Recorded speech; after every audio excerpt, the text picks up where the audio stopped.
আসসালামু আলাইকুম and welcome. প্রতিদিনের মতো আপনাকে স্বাগতম। আপনারা যারা আমার ডেইলি ব্লগ দেখেন তারা বেশ কিছু মানুষ আমাকে কমেন্টস করেছেন যে ভাইয়া আসলে আপনার রিটেনের কী এসেগুলো পড়েছেন এটার উপর একটা ভিডিও দেওয়ার জন্য। অ্যাকচুয়ালি 43-এর আগে আমি ওইভাবে এসে তেমন বেশি এসে বা রচনা তেমন পড়িনি। আর পড়েও মনে হয় লাভ হতো না, কারণ হচ্ছে যেহেতু 43-এ মুজিব বর্ষ এসেছিল ইংলিশ এসে, আর আমাদের সময় এটা এত বেশি ইম্পর্টেন্ট ছিল না, 41-এর সময় ছিল। সো সবাই ধরা খেয়েছি আলটিমেটলি।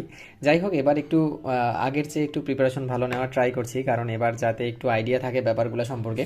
এটা হচ্ছে একদমই আমার পার্সোনাল, আমি কোনো সাজেশন দিচ্ছি না, আমি যেগুলো দেখেছি ওগুলোই দেওয়ার ট্রাই করছি, কারণ কমেন্টে অনেকে জানতে চাচ্ছিলেন এই জন্য। আর আমি বলে রাখি, আমি আসলে ক্যাডার বা কিছু না। আমি 43 আমার ফার্স্ট বিসিএস ছিল, আমি প্রিলিমিনারি কোয়ালিফাই করেছি, রিটেন দিয়েছি আলহামদুলিল্লাহ। 44-এও রিটেন দেবো। ওই 44-এর জন্য যে প্রিপারেশনটা, আমি এটা একটু শেয়ার করছি আপনাদের সাথে। সো ফার্স্টে যদি আমি ইংলিশ এসের কথা বলি, তাহলে এই যে 17টা দেখছেন, এই এসেগুলো আমি মোটামুটিভাবে দেখেছি। এগুলো এরকম না যে আমি একদম মুখস্থ করে ফেলেছি বা একদম পাই টু পাই পারবো, এরকম কোনো কিছু না। জাস্ট একটু আইডিয়া নিয়েছি। সেগুলো হচ্ছে, আমি প্রথম থেকে যদি বলি, তাহলে 1 নম্বরে হচ্ছে ফোর্থ ইন্ডাস্ট্রিয়াল রেভলিউশন, দেন হচ্ছে Bangladesh towards the highway of development. 3 নম্বরে হচ্ছে climate crisis in respect of world and Bangladesh. 4 নম্বরে হচ্ছে Bangladesh delta plan 2100 implementation and challenges. 5 নম্বরে হচ্ছে blue economy in Bangladesh prospects and challenges. 6 নম্বরে হচ্ছে Padma multipurpose bridge and it's economic impact in Bangladesh. 7 নম্বরে হচ্ছে এলডিসি স্ট্যাটাস অ্যান্ড বাংলাদেশ। 8 নম্বর হচ্ছে বাংলাদেশ ডিজিটাল রেভলিউশন। 9 নম্বর হচ্ছে করাপশন অ্যান্ড ইনভিনসিবল মনস্টার, ওইটা। তারপর 10 নম্বর হচ্ছে impact of social media on young generation. 11 নম্বরে democracy and good governance in BD.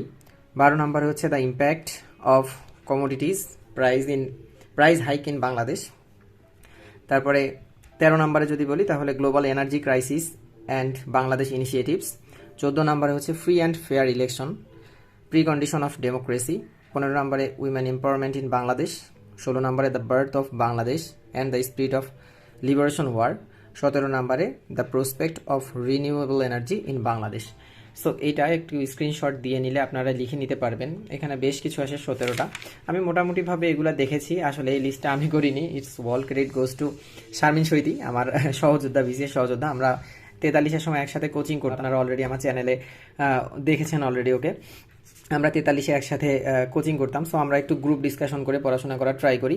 লিস্টটাও করেছে, প্লাস হচ্ছে এইগুলা যে কোথা থেকে পড়েছি আপনি যদি আমাকে বলেন, তাহলে হচ্ছে আমি বাংলা রচনাগুলোর দায়িত্ব নিয়েছিলাম, যে বাংলা রচনাগুলো আমি মোটামুটি নোট করে ফেলবো, আর হচ্ছে ওকে আমি ইংলিশ এসেগুলোর দায়িত্ব দিয়েছিলাম। তো ও সুন্দর করে বিভিন্ন খান থেকে কালেক্ট করেছে, ইন্টারনেট থেকে, দেন হচ্ছে বইগুলো থেকে। এখানে আমার এসেগুলো মোটামুটিভাবে আছে। সো আর বাংলাগুলোর কথা যদি বলি, বাংলা আমার এটাতেই আছে বেশ কিছু। দেন হচ্ছে আমি থেকেও পড়েছি, মানে ডাইজেস্ট মিলিয়ে পড়েছি। এখানে মোটামুটি পয়েন্টগুলো আর কোথা থেকে কি পড়েছি এগুলো দেয়া আছে। এত বেশি ডিটেলস কিছু পড়িনি, জাস্ট একটা আইডিয়া নেওয়ার জন্য এখান থেকে। এগুলো ছিল ইংলিশের জন্য। আর বাংলার জন্য আমি যদি বলি, তাহলে এই যে বাংলা আমি এই কয়েকটা দেখেছি। ফার্স্টে যদি বলি, তাহলে উন্নয়নের অগ্রযাত্রায় বাংলাদেশ। 2 নম্বর হচ্ছে জলবায়ু পরিবর্তনের প্রভাব ও মোকাবেলা। 3 চতুর্থ শিল্প বিপ্লব। 4 সুনীল অর্থনীতি, বাংলাদেশের সম্ভাবনা ও চ্যালেঞ্জ। 5 নম্বর হচ্ছে শতভাগ বিদ্যুতায়ন। 6 নম্বরে এলডিসি থেকে বাংলাদেশের উত্তরণ। 7 নম্বরে নারীর ক্ষমতায়ন। 8 নম্বরে বাংলাদেশের পোশাক শিল্প। 9 নম্বর হচ্ছে বিশ্ব অর্থনীতিতে মন্দার আশঙ্কা ও বাংলাদেশ। 10 নম্বরে পদ্মা সেতু প্রকল্প বাস্তবায়ন ও বাংলাদেশের অর্থনীতি। 11 নম্বর বাংলাদেশের পর্যটন শিল্প সম্ভাবনা ও চ্যালেঞ্জ। 12 নম্বরে জাতীয় উন্নয়নে মুক্তিযুদ্ধের ভূমিকা। সমসাময়িক ইস্যুর দিকে যদি আমি তাকাই, তাহলে এখান থেকে আমি দ্রব্যমূল্যের ঊর্ধ্বগতিটা, এটা যেহেতু ইংলিশ এসেও আছে, ওখান থেকেই পড়ে নিয়েছি একটু। বন্যা ও বন্যা নিয়ন্ত্রণ আর সামাজিক সুরক্ষা বা বৃদ্ধাশ্রম।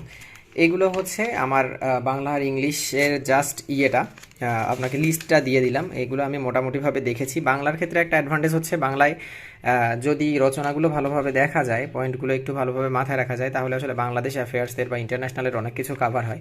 এই জন্য বাংলাগুলো একটু ভালোভাবে পড়ার ট্রাই করেছি, আর ইংলিশগুলো মোটামুটিভাবে দেখেছি। আমার প্রতিদিনের ডেইলি ব্লগের আপনাদের কমেন্টের রিপ্লাই এটাই ছিল। আসলে এটা কোনো সাজেশন না বা কিছু না, আমি আগেও বলেছি আবারও বলছি, এটা হচ্ছে একান্তই আমি যেগুলো পড়েছি সেগুলো দিলাম। অনেকের এই লিস্টটা থাকে না বা স্ক্যাটার থাকে, এই জন্য আমি একটা লিস্ট করেই দিয়ে দিলাম, যাতে এখান থেকে আপনার যেগুলো পছন্দ হয় সেগুলো পড়ে ফেলবেন রিটেনের জন্য। আর এটার জন্য শারমিন সৈতিকেও থ্যাঙ্কস, যে ও কষ্ট করে দিয়েছে এগুলো আমাকে। আর এই নতুন করে আর কিছু বলার নাই। সবার জন্য শুভকামনা, আমার জন্য দোয়া করবেন। সবাই ভালো থাকবেন, সুস্থ থাকবেন। কালকে ইনশাআল্লাহ ডেইলি ব্লগে আবারও দেখা হবে। আল্লাহ হাফেজ।